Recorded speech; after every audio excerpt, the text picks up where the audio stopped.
بلخ ملي راډیو تلویزیون درنو لیدونکو سلام ستړي مشئ د دې ساعت خبرونو ته مو زه سید عمر احمدي هرکلی کوم. د بلخ سمنګان او سرپل ولایتونو لوی شمیر خلکو د یوې غونډې په ترڅ کې ښه حکومتولۍ، اقتصادي ستونزو حل او د ولس او دولت ترمنځ اړیکو جوړولو په تړاو خپل نظریات او لیدلوري سره شریک کړل. په پیل کې د غونډې ترتیب کوونکي د رنګ ولسي ناستې د دولت او ملت ترمنځ اړینې وښودې. نوموړي له ټولو خلکو وغوښتل چې د ستونزو هواري او د حکومت او خلکو ترمنځ اړیکو په جوړولو کې خپل نظریات او وړاندیزونه مطرح کړي. جمع کردن پیشنهادات و مشکلات مردم است.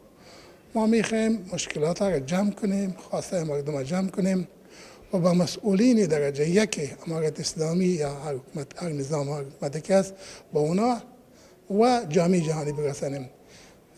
مکانیزم صدای مردم افغانستان حیثیت یک پل داره. این پل ما پل ایجاد کردیم، پل جور کردیم بین مردم، بین جامعه جهانی و بین نظام. د بلخ ولایت اطلاعاتو فرهنګ رئیس تیر نظام لوړو او ژورو ته اشاره وکړه چې په دروغجنو وعدو یې د ډیرو خلکو هیلې خاورې کړي. همدارنګه هغه د هیواد په ابادۍ کې د ځوانانو ونډه وستایله. نوموړي ویل چې د بلخ سیمه ییز حکومت هڅه لري ترڅو پراختیایي پروژو لپاره زمینه برابره کړي. حکومت فعلی ولایت بلخ کوشش داره که به جوانای ما، به خواهرای ما، به برادرای ما زمینه تعلیم مساعد شود، زمینه کار مساعد شود. ما هر چند دفعه که در مرکز رفتیم والی صاحب و مسئولین ما پیشنهادش در رئیس الوزراء و کلانه چی هستند؟ پیشنهادش هستند که ما برای ملت خود، برای مردم خود پروژه های اساسی می خواهیم که از یک طرف با مردم ما کار پیدا شود، دیگر طرف اقتصاد ما بالا شود، دیگر طرف ما جوانای ما بیکار نمانند. همدارنګه د بلخ ولایت مقام مرستیال په ټولنه کې د خلکو په شرعي مسئولیت خبرې وکړي. این مردم تکالیف کشیده به خاطر همه اسلام. این امروز مردم ملت فقیر بیوه و بیچاره و مساکین و غریب و غربا و دکاندار تجار همه حالات همه مردم اینا مردم خبر میگیره و خبر گفتنی هست. اطمینان میتونم ما برای شما که است از طرف از نمایندگی ولایت بلخ.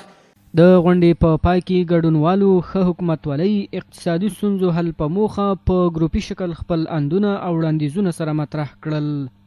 په بلخ ولایت کې د بخار دیګ په یوې کارخونه کې چې له سلو ډیر کسان په کار بوختو، د بازار د نشتوالي له امله اوس د کارګرو شمیر 15 تنو ته راښکته کړی.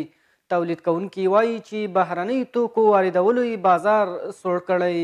د په مزار شریف ښار کې د بخار دیګ د تولید یوه فابریکه ده چې په بازار کې د بهرنیو توکو شتون او د کورنیو تولیداتو د پلورلو لپاره د بازار د نشتوالي له امله د رکود په حالت کې ده. په دغه فابریکه کې پخوا کابو 100 کسان کار کاوه، خو اوس یوازې 15 کارکوونکي لري. د دې فابریکې مالک په بازار کې د بخار دیګ د پلور لپاره د بازار له نشتوالي اندېښنه کوي او همدارنګه د افغانستان اسلامي امارات له مسؤلانو غواړي ترڅو هیواد ته د بهرنیو توکو د واردولو په برخه کې غور وکړي.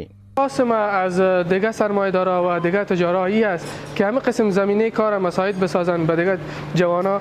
برای ما خوب شده دیگه که هم از قسم کارم دیگه غریبی و کل چیزام اینمی بر ما خیلی خوب شده. که د دې فابریکې مالک وایي دغه فابریکه په بلخ ولایت کې د 10,000 امریکایي ډالرو په لګښت جوړه شوې او د دوی تولیدات د هیواد ولایتونو ترڅنګ بهر ته هم صادریږي.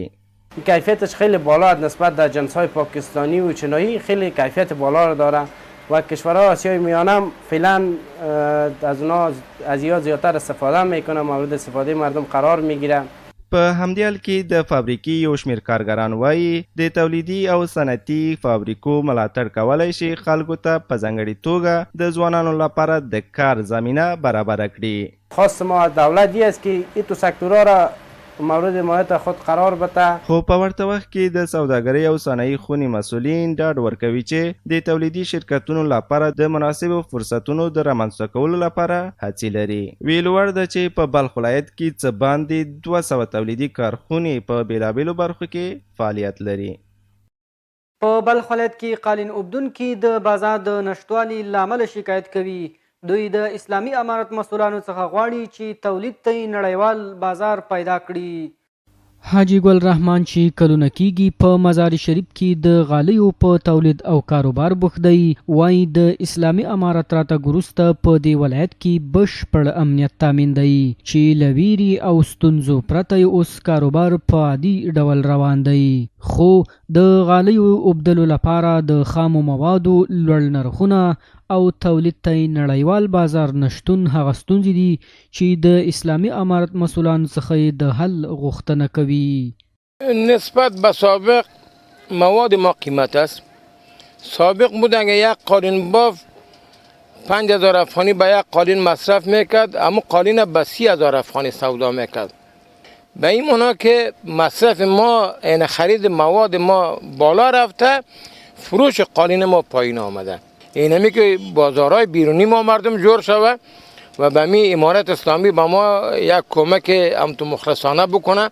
همدارنګه حاجی محمد چې هم د غالیو پلورلو دکان لري، وایي د اسلامي امارت راتګ وروسته په سیمه کې امنیت ښه شوی. نوموړی هم د مسؤلانو څخه د نړیوال بازار غوښتنه کوي.